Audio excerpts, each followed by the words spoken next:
It is really, really cold today in Toronto. Actually, I'm currently on Toronto Island. It's about 8 degrees, much colder than I anticipated. Me and Maori woke up thinking that we were going to catch a beautiful sunrise. I mean, it was beautiful, but it's freezing cold and really windy. So I'm going to make this intro very quick. What's up, everyone? Hope you're all having a great day. My name's Alen. Today's video is not a tutorial. It's not a how-to video. It's more of a vlog to talk to you and really show you some perspective on how to become or start your career in photography. This is a question I've been getting asked a lot. Alen, how do I start my career? Alen, what do I do to become a photographer? And so I'm here to answer some of those burning questions that you guys may have. The first thing that usually comes to mind when I think about starting anything is really narrowing your perspective. Because in any industry, whether it's photography, film, or whatever career it may be, people's vision or perspective is very broad. And by narrowing down, you really focus on the things that you want to accomplish. And in photography, what I did in the beginning was I challenged myself to think about photography as a tool for really highlighting my interest in architecture. So I photographed lots of buildings around the world, and I traveled. And in doing that, I became better at architectural photography.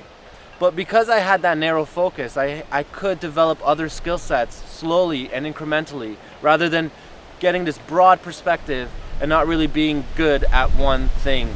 So my advice to you is really focus and narrow down your perspective. Choose what type of photography you really enjoy and work with that. And as you slowly start getting closer and to developing those skill sets for accomplishing what you need to do in that specific type of work, then slowly add in other details. So architecture photography was what I started, and I went into portrait, and then I slowly went into product photography and commercial work. But that progression, was about a 7-year timeline. So be patient with yourself, and then let's go look around the island a little bit. You guys ready? Let's go!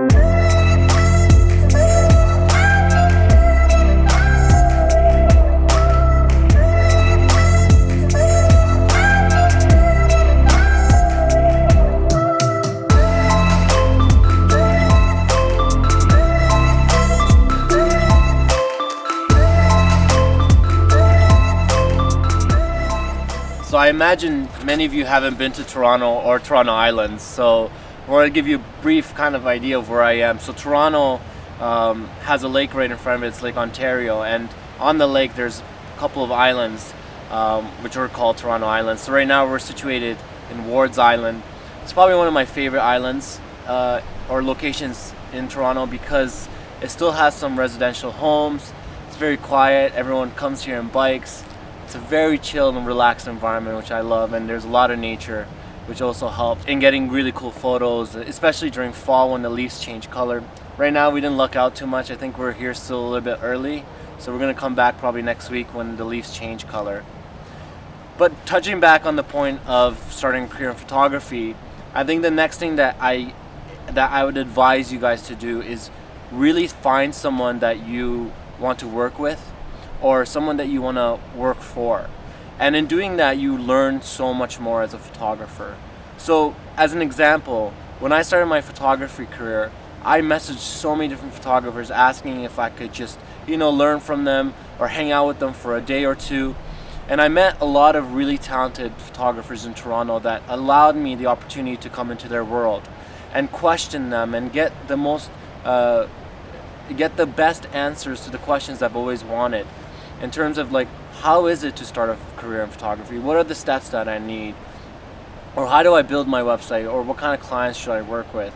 Things that you need to discuss with someone in order to learn from.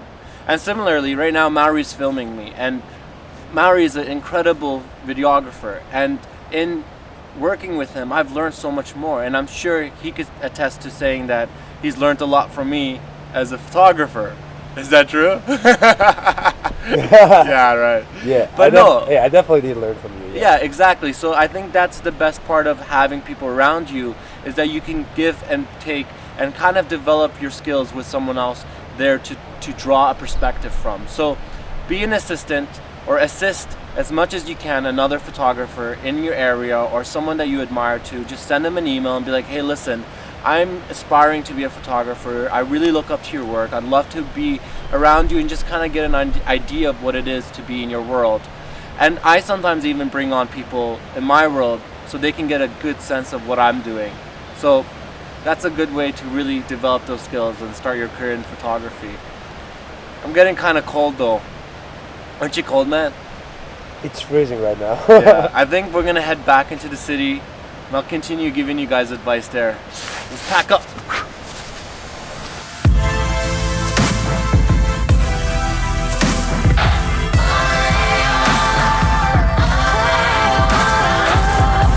Yeah, this is not happening, man. It's freaking freezing. Worst idea ever. But that is how you fake it.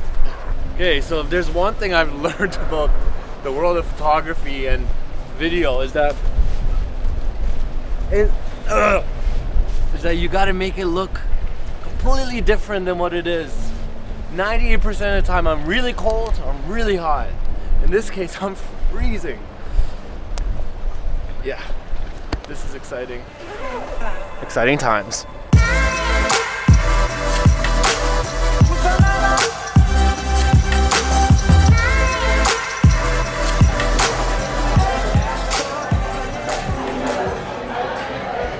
Oh, buddy. My favorite time of the day. Get the syrup. Oh man, I can't wait to eat this. This is gonna be so good. But before I munch this down, I want to give you guys one more piece of advice. And that's that you have to get your website and all your social channels ready if you want to enter into photography and make it a career. The reason for that is because we're in a different age now in terms of photography, and the industry has changed drastically. A lot of photographers are found online through their social platforms, while others are found through their websites and through contacts through their friends and network. But if you don't have those fundamental sites or social accounts available, it's really hard for brands to discover you. It's really hard for people to show your work to others. So first and foremost, get that website up and running, collect your best work, put it up there, get as much information as you can on your website so people don't have to think too much when they're scrolling through, looking through your pages. Make sure you have an about page so people understand who you are, where you come from, and why you're pursuing photography. Make sure that you have a client page of client work that you've done, even if that's shooting your friends' portraits or shooting a wedding or whatever it may be that's helped get you start your career. And on social media, similarly, make your contact available. You want to have your email on your social accounts. You want to have the ability to communicate with people, and you also want to be approachable on your social channels. So once you have that, you can move into the next steps, which I'll tell you after I indulge in this breakfast. All right, so guys, we made it to the dog park. That was a little nibble. You nibbled my beard there. Toby. This is my friend Toby, guys. He's been living in Toronto for how long? 4.5 months. So he's just a little pup. Toby, I have a few questions for you. How do you feel about this new fountain that they've built in Toronto for you? I can't hear you, buddy. You gotta speak louder. He says he likes it a lot.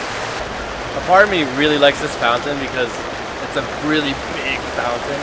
It's the kind that you like prank people and you throw them in the water. Another part of me questions it because it's a little bit too much. I mean, they don't let skaters skate here. It's kind of annoying because I feel like when it's open spaces like this, you gotta welcome everyone, not just the pups. I just want one day a fountain like this right in front of my house. And that dog literally bit my beard, bro. Alright guys, so one of the best ways to empower yourself as a brand or a photographer is by creating your own style. Visual style, that is. And over the years, I've really worked hard in creating a certain aesthetic or editing technique that people could resonate with, while also noticing that it comes from my work. And in doing so, you start to create an environment where people recognize your work. And that's the most important aspect of becoming a photographer, is creating work that really stands alone and that is recognizable.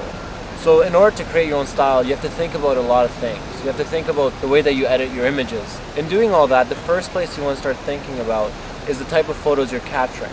Once you've established the look or the kind of elements that you want to capture, whether or not it be architecture or portraits of people, then you want to start thinking about the style of editing.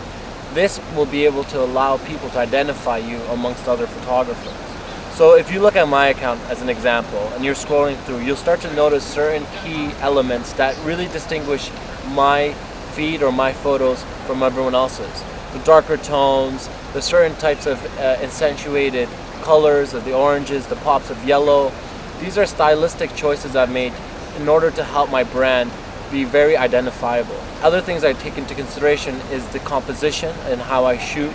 Whether or not I'm thinking about leading lines or architectural elements, and really getting a theme established in terms of aesthetic. So I like to shoot travel stuff, I like to shoot architecture, so I try to focus solely on that kind of environment. Other ways of really standing out is just being as creative as you can, trying new techniques, incorporating new methods of photography, such as pannings and thinking about the way that you use a bokeh, or even double exposures like the last video I shared with you guys. These are other ways that you can help distinguish your work from others while also drawing in and creating a sense of style for yourself. So take some of these tips and see if you can apply them. See if you can come up with your own stylistic approach that will help you in your career as a photographer.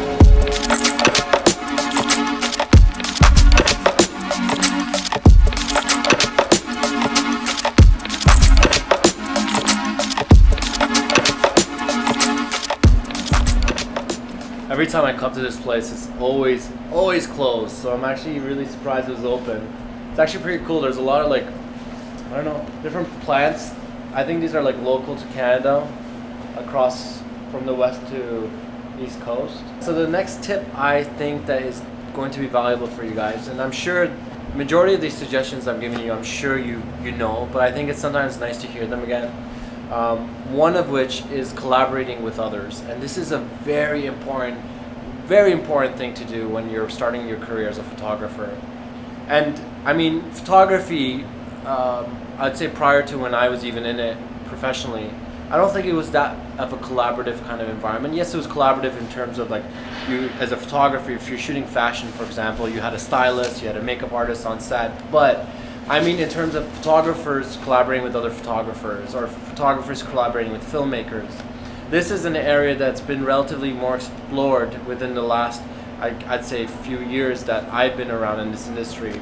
And it's a very valuable learning experience because you get to meet someone else who's in your profession, who wants to learn and grow just like you, but you get the opportunity to collaborate on something together, and in doing that, you grow with each other, or you come up with unique ideas that you can explore. And this is a great example of why it's important to do this. Even in my industry, I've collaborated with other YouTubers. I've collaborated with Chris, Maddie, Peter. I've collaborated with anyone that really wants to do some sort of collaboration that is interesting, and we can talk about something that we could teach.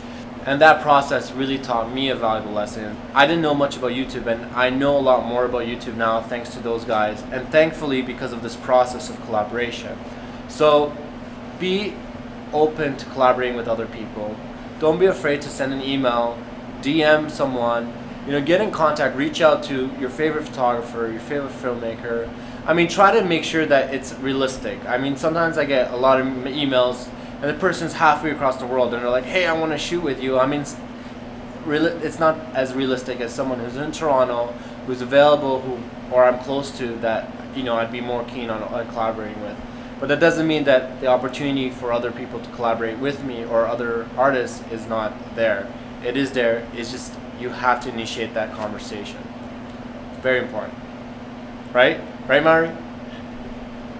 There you go. Very important. We got the nod, guys. I agree. Yo, Maori, come over here, man. Check out this plant. Dude, this is the most invasive plant in Toronto. We need to get rid of this plant. Look at it. Got it! I'm just messing with you, man. Let's head back home.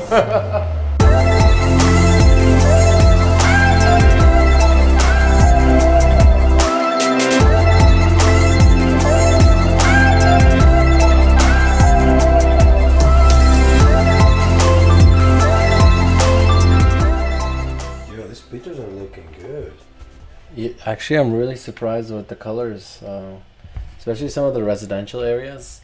They turned out really interesting because there's a lot of cloud formation, so we didn't get too much overcast, but we managed to get enough light coming in. And then, remember these guys? Super funny. They're flying super low to us. But yeah, like look at the clouds over the city. Trying to get it to be a little bit less blue and more kind of warmer. Yeah, turned out great. I'm excited to show you guys some more of these. Ready? Let's get it!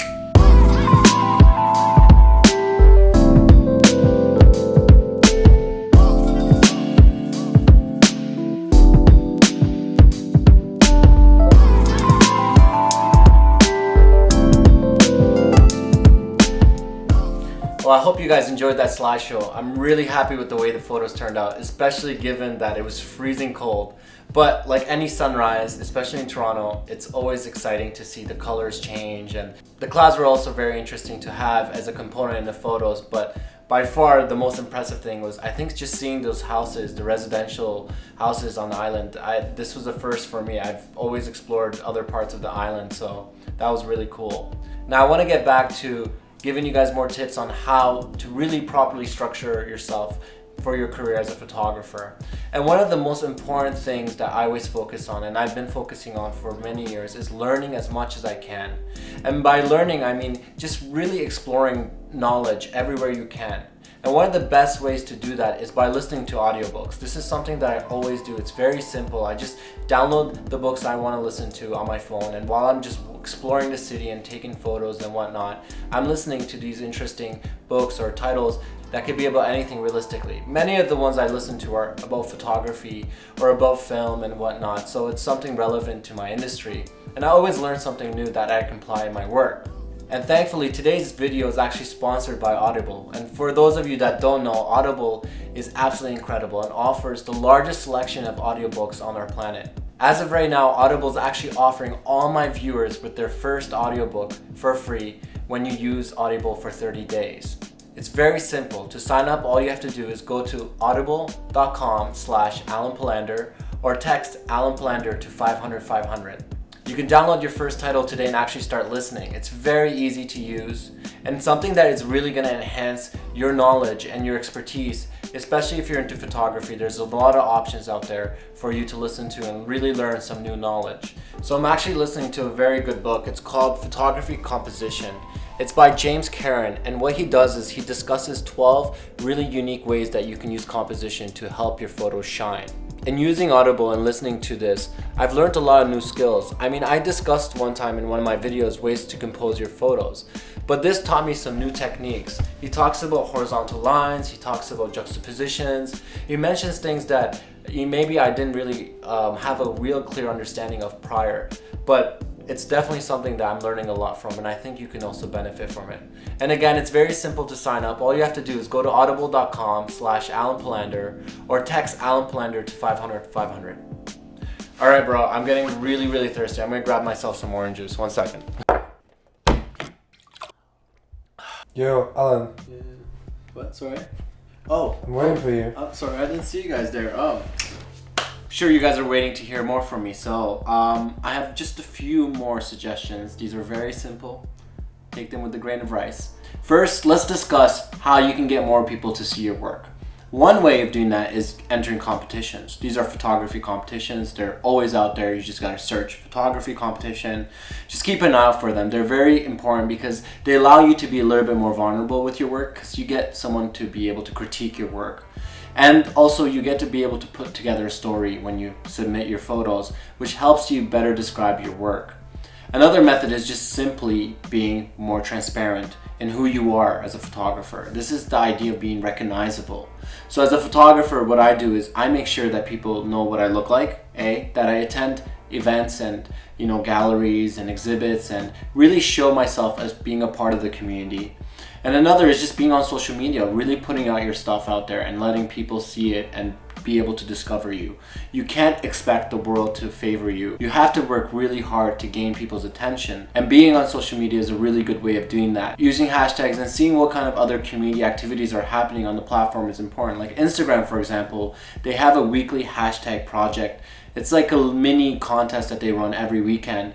And all you have to do is, figure out what the weekend, contest is or whatever it may be, and you enter your submissions during the weekend, and they will select a few winners. If you're one of the selected features, your photo has the ability to be exposed to their millions of followers. That is tremendous amount of feedback that you can receive and networking opportunities. Also, another very important thing to consider is the idea of never settling. And what I mean by that is that don't put out work that you're not confident with. Put out the best work that you can and really work to get the best content you can possibly get. A good way of doing that is really being critical of your own work. I know a lot of people say don't overthink your stuff, just really share it, but in some sense it makes good reason to sit back and really critique your own work. In doing so, you get an appreciation of what you really like. It's not a matter of just shooting a million pictures and sharing them online. Sometimes you have to really go through and dive in and see the type of photos that you think you resonate well with and that other people might be able to have a better experience in seeing.